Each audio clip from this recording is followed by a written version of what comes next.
Hello प्यारे बच्चों, कैसे हैं आप सभी लोग। आई होप सो कि आप बहुत अच्छे होंगे। चलिए आज हम अध्याय 2 प्रश्नावली 2 का तीसरा प्रश्न का तीसरा हल करेंगे। प्रश्न है हमारे पास, निम्नलिखित समीकरणों को किसी भी विधि से हल कीजिए। तो आज हम तीसरे का तीसरा सवाल देखने जा रहे हैं। मैं आपको बता दूं कि अध्याय 2 का प्रश्नावली 2 में आपके पास समीकरण को हल करने की 3 विधि है दोस्तों। इनमें से पहली विधि को बोला जाता है विलोपन विधि, दूसरे को बोला जाता है प्रतिस्थापन विधि और तीसरे को बोला जाता है आलेखी विधि। तो चलिए आज हम इस सवाल के माध्यम से आपको विलोपन विधि समझाएंगे प्यारे बच्चों। कौन सी विधि? विलोपन विधि। तो मैं यहाँ पर लिख देता हूँ विलोपन विधि से हल। ठीक है, ये आपकी जानकारी के लिए प्यारे बच्चों। तो चलिए बात करते हैं विलोपन विधि से हम हल करेंगे। तो सबसे पहले हमारे पास क्या है, क्वेश्चन हमारे पास जैसे दिया गया है x plus Y equal to 6 और दूसरा दिया है x equal to Y plus 2। ये हमारे पास है। तो इसमें ये जो हमारे पास तीसरा सवाल है, इसमें पहला समीकरण तो सही है जिसमें x plus Y equal to 6 हमारे पास इस तरफ से है, लेकिन हमारे पास जो दूसरा समीकरण है उसमें x और y जो है एक ही तरफ नहीं है, दो अलग अलग तरफ है। तो इसके लिए क्या करना पड़ेगा हमको, इसको इधर इस ओर क्या करना पड़ेगा, पक्षांतर करना पड़ेगा। तो चलिए हल करते हैं। तो हल करने के लिए सबसे पहले आप क्या कीजिएगा, सबसे पहले हमको जो दिया गया है उसको लिख लीजिए। तो हमारे पास दिया है, क्या दिया गया है, पहला x plus Y equal to दिया गया 6।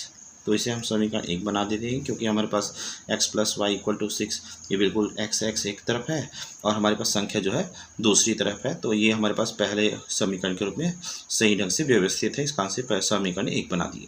उसके बाद दूसरा जो हम देखेंगे, जो हमको दिया गया है x इक्वल टू ये वाला y प्लस 2 है। अब इसमें आपको ध्यान देना है कि इसमें x और y जो है वो एक तरफ नहीं है, ठीक है, और संख्या जो है एक तरफ नहीं है।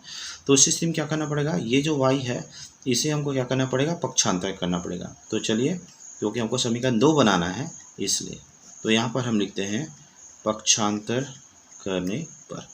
पक्षांतर करेंगे तो उस स्थिति में ये जो y है वह प्लस में है, वो यहाँ पे किधर चला जाएगा, माइनस में चला जाएगा।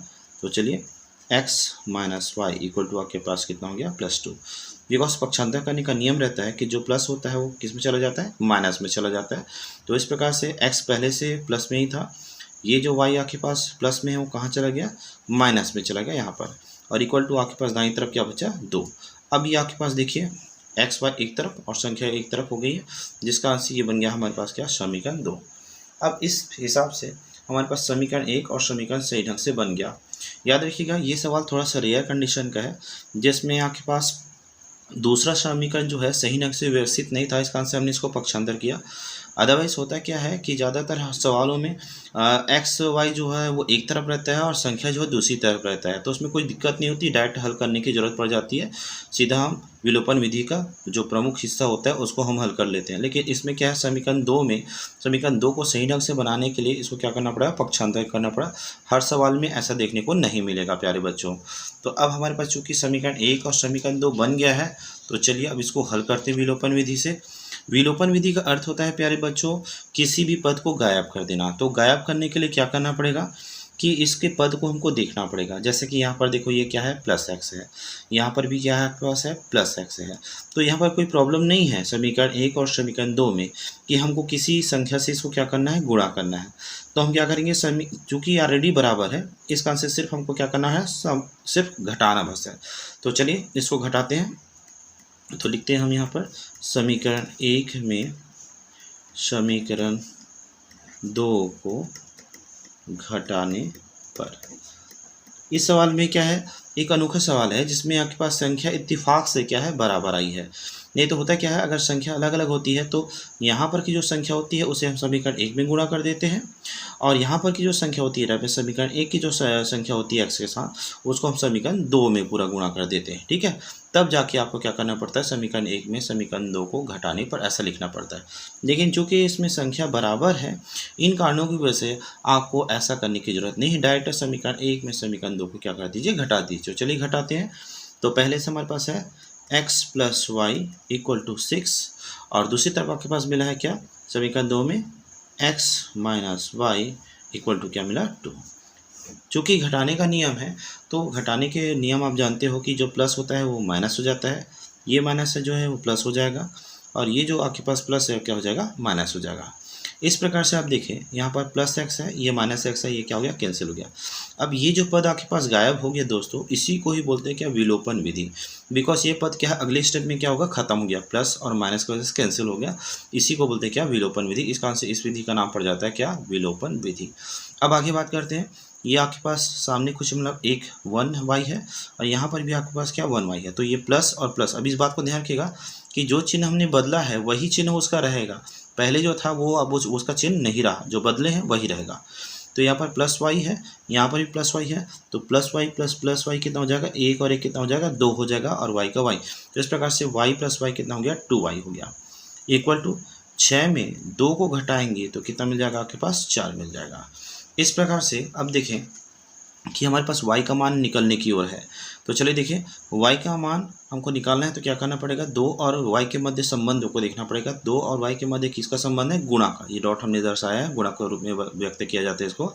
तो 2 को हम क्या करेंगे पक्षांतर करेंगे, तो चलिए हम क्या कर देते हैं पक्षांतर करने पर। पक्षांतर का नियम जानते हैं कि आपके पास जो गुणा होता है वो भाग में चला जाता है, भाग जो होता है गुणा में चला जाता है, धन जो होता है ऋण में चला जाता है और ऋण जो होता है वो धन में चला जाता है। तो यहाँ पर 2 और y के मध्य गुणा का संबंध है, तो 2 को हम पक्षांतर करेंगे तो वो कहाँ चला जाएगा, वो भाग में चला जाएगा। तो चलिए तो y बराबर मिला 4/2, देखिए गुणा है, पक्षांतर करने पश्चात ये कहाँ चला गया भाग में चला गया। अब देखते हैं इसको, 2 एकम 2, 2 दूनी 4 हमारे पास कट गया, चूँकि अंश और हर में भाग का संबंध उस कारण से हमारे पास कट गया। तो इस प्रकार से आपके पास y बराबर कितना मिला 2 मिल गया। अभी जो आपके पास 2 मिला है उसे सबसे पहले आप क्या कर सकते हैं, किसी भी एक समीकरण में आप क्या कर सकते हो रख सकते हो। फॉर एग्जाम्पल के लिए क्योंकि हमारे पास y का मान निकल गया है तो आसानी से आप चाहे समीकरण 1 में रखिए मान, चाहे आप समीकरण 2 में मान रखिए, जिसमें चाहे आप वैसे उसमें रख सकते हो। तो चलिए हम समीकरण 1 में जो y का मान मिला है उसे हम क्या कर देते हैं रख देते हैं। तो यहाँ पर आपको लिखना पड़ेगा समीकरण 1 में y का मान रखने पर, ठीक है। तो चलिए समीकरण 1 में आप y का मान रखते हैं प्यारे बच्चों।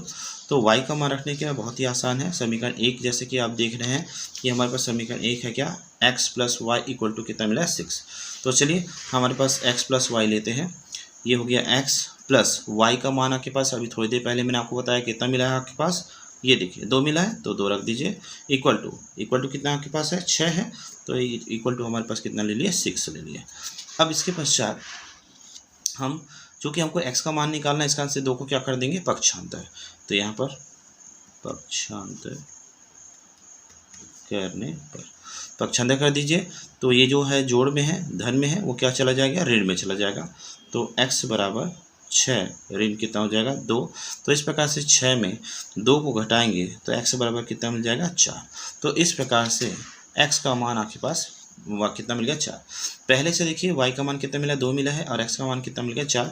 तो अतः करके आप निष्कर्ष दे दीजिएगा, अतः x बराबर 4 व y बराबर 2 होगा, ठीक है आंसर। तो इस प्रकार से आपने देखा प्यारे बच्चों कि किस प्रकार से बहुत ही सरल विधि से हम विलोपन विधि को क्या कर सकते हैं समझ सकते हैं, ठीक है। और यदि आपके पास और ऐसे दिलचस्प आपके पास प्रश्न होगा जिसका आप हल नहीं बना पा रहे हैं तो आप कमेंट करके मुझे बता दीजिएगा, मैं इसका ट्यूटोरियल बना के आपको वीडियो पोस्ट कर दूंगा। वीडियो को देखने के लिए थैंक यू वेरी मच दोस्तों। साथ ही साथ अपने अगर ये सवाल आपको अच्छा लगा हो तो इस वीडियो को लाइक कीजिएगा, अपने अन्य दोस्तों को भी शेयर कीजिएगा।